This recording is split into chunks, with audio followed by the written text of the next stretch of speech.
Malakas bumanat pero hindi raw siya oposisyon ng Administrasyong Marcos. Yan naman ang nilinaw ni dating Pangulong Rodrigo Duterte sa kanyang talumpati sa Barangay Pandaitan sa Davao City. Sinabi niyang hindi rin siya kontra sa Pangulo.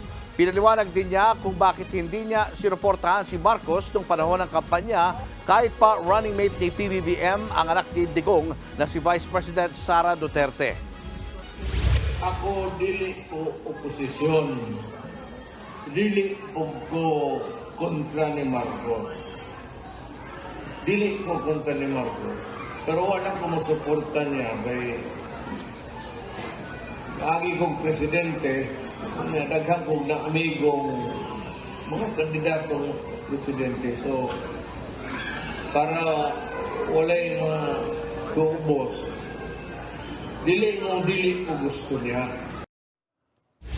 Matatandaang makailang beses nang binatikos ni Digong si Pangulong Marcos. Nitong Enero nga, tinawag pa niyang bangag ang Pangulo.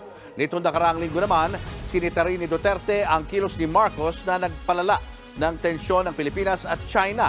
Wala pang pahayag ang Malacanang tungkol dito. Pero kamakailan lang sinabi ni Pangulong Marcos na komplikado ang relasyon niya sa mga Duterte.